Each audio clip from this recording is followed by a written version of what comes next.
Hi, Dale. I'm so happy that you're here. Welcome to the Law of Happy podcast, and thank you so much for being our special guest today. Thank you. I love being here. Yeah, this is such an honor. I don't even know where to begin because you were my acting teacher. I have no concept of time, but it was several years ago now. Definitely several years ago at the MSOPA, the Montreal School of Performing Arts. And you've been in the acting, the performing arts world for many years. You're an award-winning director and producer, and I started as an actor. I was 30 when I took my first acting class. I wanted to be an actor my whole life, but I was like you, very shy, holding on to my mother's leg shy. And so I thought, I can't be an actor if I'm not shy. And so I went through life, my early life, regretting the fact that I was so shy, but I figured that's the way it was. And as a child, I would pretend to act. My brothers would pretend to film me, and I would be the actor and I would accept the award, even at 6 and 7, 8 years old. And then when I had my children, and then I woke up one day and I said, you know what? I'm going to regret this if I don't try this. I'm going to put my big girl panties on and I'm going to go out there and I'm going to find a school. And I found this school that welcomed me. I was scared. I went by myself. I didn't have anybody with me, all by myself. And I was really scared. But then I started taking classes and I started to learn the craft and I started to get a little more confident. It took me 4 years to get on stage from having taken my first acting class because I just wasn't ready. I wasn't ready. And then I started to audition and I started to get roles and then it all happened. And then I look back at myself when I was younger, even in my 30s, how shy I was and still am. I put on a role of not being the shy person. People don't believe that I'm shy because I put on a role of being this really confident person, but I'm not. I'm very shy. I go to parties and often people would say, how come you didn't come to my party? But I was there because I just went in the corner, just really shy. But acting has completely changed my life. It completely changed my life. It's enriched it immeasurably. Really, it's been wonderful. I stopped acting because I didn't want to go through the audition process. I didn't like it. So then I thought, I like being on this side of the table as a director. The people will audition for me. Way back when, like 30 some odd years ago, I started a dinner theater troupe just on a whim with my friends. And I had to turn work away. That's how much work we had. We were working almost every weekend we would provide the entertainment, they would provide the meal. And we did that a lot. And then that ended. And then I started to teach. I was still acting and I started to teach. And then I stopped teaching and I stopped acting and I opened up my school and my production company, D Squared Productions, with my husband. I love directing. I love the creative process. I just love working with people that are committed and passionate. I like to share my passion. I've never looked back. I can't believe it. If I had been able to talk to my 10-year-old or 12-year-old or 15-year-old self and tell them where I am today, I would not have believed it ever.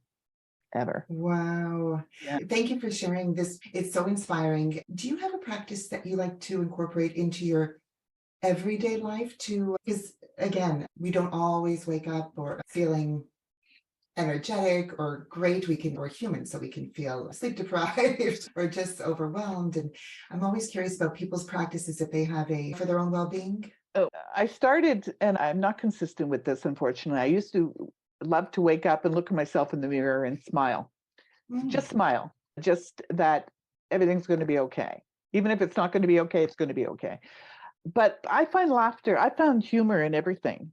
I really do. My husband and I, we're very lucky because we have the same sense of humor, and we will find in the most grotesque ways, we will find humor. And if I'm laughing, then I'm happy.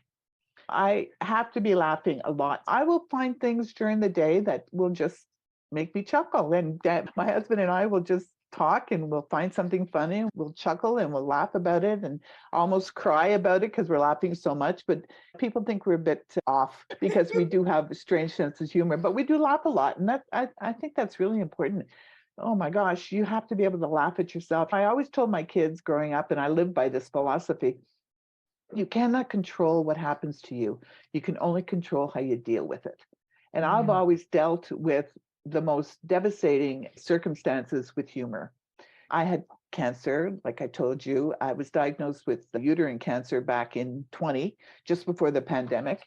And I went through treatment and I went through surgery and that whole mindset. I remember walking through oncology thinking, this is not a club I wanted to be part of. Other clubs, maybe, not this one.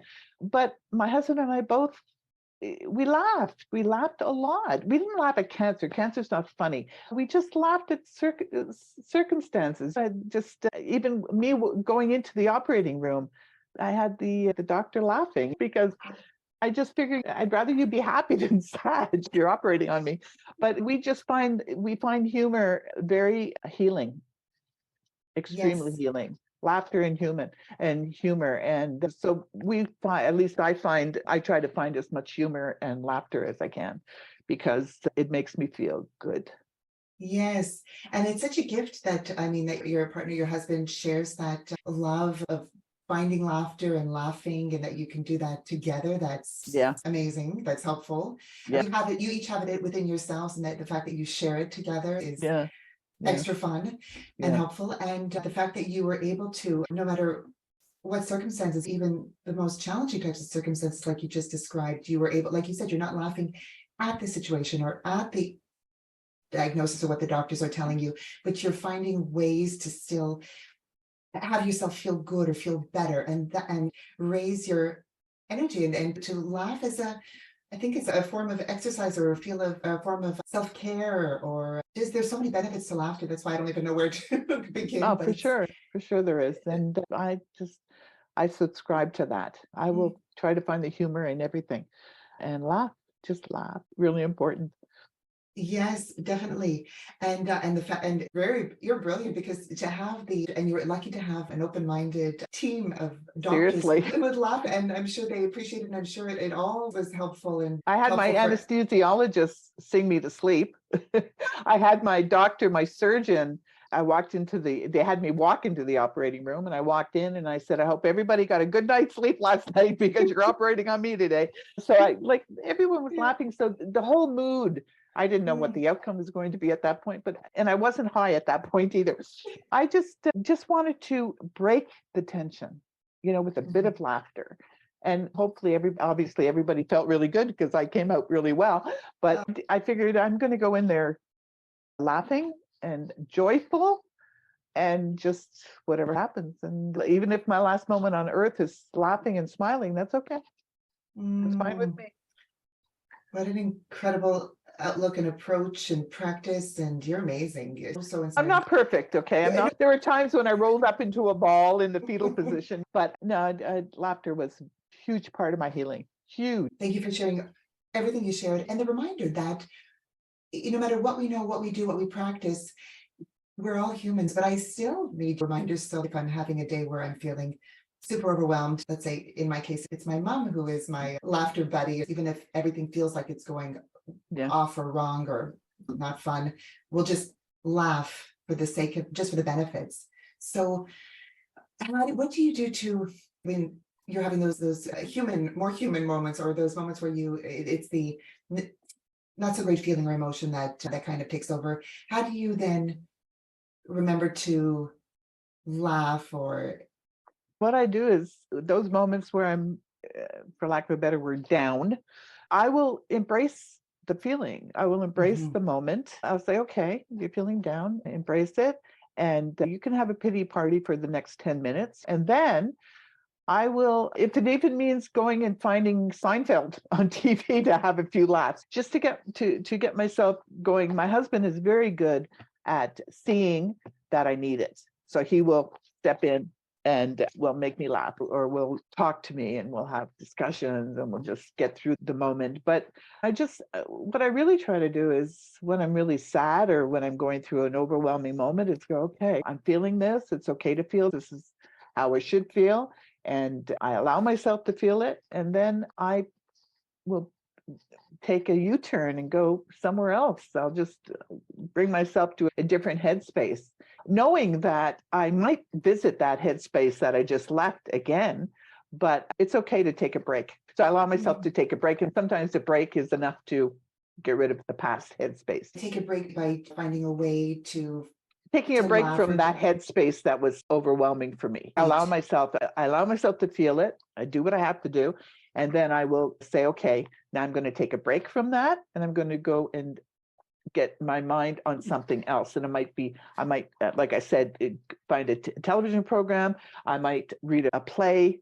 I might just write my feelings down. I might draw. I'm not an artist by any stretch of the imagination, but I like to doodle. So I'll do that, or I'll watch my cooking shows. Dale, you said a lot of key important things. Thank you for reminding us that it's important to acknowledge how we're feeling and to know that however we're feeling in the moment is okay. And it also fine. reminds us that we're human and we're alive. Yes. Yes, thank you for these reminders. We all need them. And so just to acknowledge how we're feeling. And like you said, we're human, we're alive, and all is well or going to be well. And we can just move up from there if we want. Everyone's different, everyone's on their own unique journey, and they are where they are and where they're supposed to be in that moment. And I love hearing what works for each individual. I appreciate hearing what works for you. And I also appreciate the reminder that we're all human and everyone is different. Dale, I'm wondering, can we do because then I love to get into the practical part. Like we share a love for laughter. Can we do a laughter exercise? Combine the laughter yoga or the laughter exercise where we use laughter as an exercise, but also throw in some improv, meaning I haven't pre-planned what we're going to do as an exercise. What's a good topic? The Best Cook by Dale is your YouTube cooking channel. I watched the video where you were showing people how to squeeze a lemon. Yeah. It was so simple, but it was just done so well and made me laugh. It made me smile. I wanted to squeeze a lemon.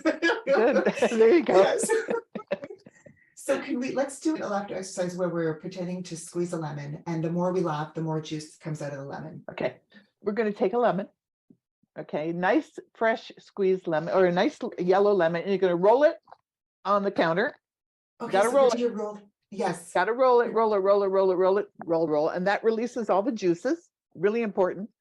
Then you cut your lemon in half, and then you're going to cut the little thingies off at the end on the other side that you haven't cut. And then what happens is, let me find something that's round.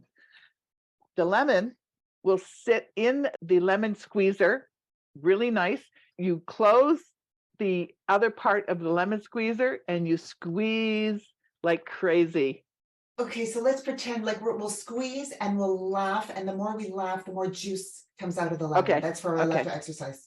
All right, so let's do that. You ready? Let me get in the frame. Okay, ready? And squeeze. Squeeze.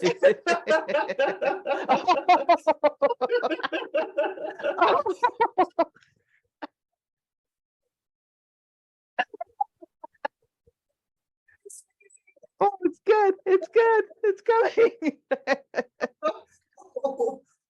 Oh, there it is. Beautiful. And then I love the playful chant that goes like this. Very good. Very good. Yay. Oh, thank you so much, Dale, for that squeezing lemon laughter exercise. I appreciate that so much. That was so much fun for me. Thank you. I hope you had fun too. Yeah. Okay. I haven't done improv in a very long time. Okay, you're a natural. No. You're amazing. Yeah, I'm rusty. I'm rusty. It was really good. I actually thought you had a lemon, but you were just improvising. Okay. So Dale, you wrote an illustrated children's book. Yes, I did. I forgot about that. And I look back and I think, where have I done all this stuff? But when my kids were young, I have 3 boys, so they're all adults now, of course. But when they were young, my husband plays guitar. Every night he would sing and play guitar to them, and I would read a book every single night. And I read a lot of books, and often I would read the text, but I wouldn't show them the pictures. I'd want them to use their imagination. And then I'd say, what color was the house that I was, just so that to develop their imaginations. And consequently, they had really big imagination. And I thought I'd love to find a book that would spark a conversation. I thought I should write a book. And the kids were young, and I just got distracted. And then later on in life, several years ago, we adopted this gorgeous little dog, Casey, and he was a rascal. My kids were rascals too, 3 boys.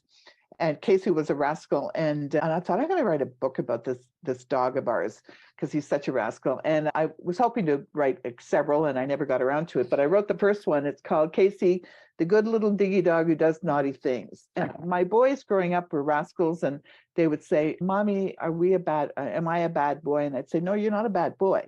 You're a good boy who does naughty things. So that's how I brought it into the book. And the book is about Casey and his adoption, and it's about unconditional love, and it's about adoption and finding a place in life for you, for him, and for anyone. And I wrote it. I self-published it. It took me a year to write it because I had to find my voice. I didn't know anything about writing. I had a few writers who really helped me find my voice and write down who I'm writing to and how I wanted to present it, a whole thing. And I finally got it published, and I found an illustrator that would do it for me. She came to the house and met Casey, and she then, as soon as she met him, she got the pictures together, and the pictures in the book are him exactly. He was such a rascal, and he came home with us and spent 16 years with us. Wow. Yeah. Beautiful. That's a nice story. book. It's nice to have that. Definitely. And I'm Yeah. so happy. We love thank you so much. We love your Casey book. And I read it to my twin daughters who are toddlers, and they love dogs, and they love the illustrations and the story. And they get so excited. The book was really important to me too, and to illustrate unconditional love. When Casey does his business on the floor, like Mommy didn't get mad at him.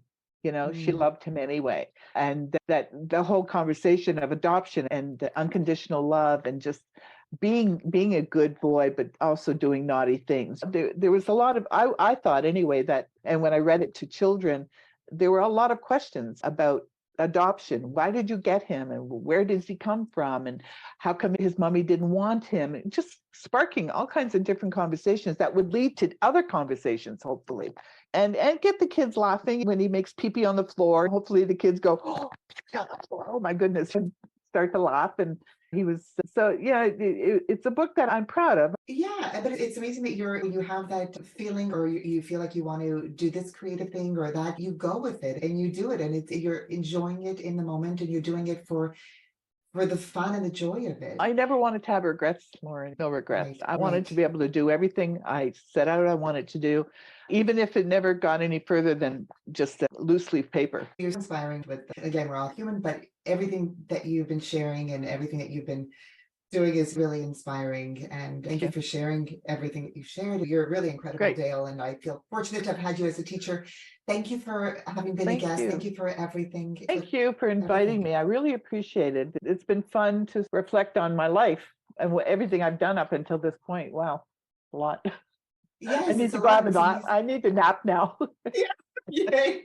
It sounds good, but thank you for everything. Okay. Well, thank you, Lauren. And we'll speak soon. Okay. Bye. Bye-bye. Bye.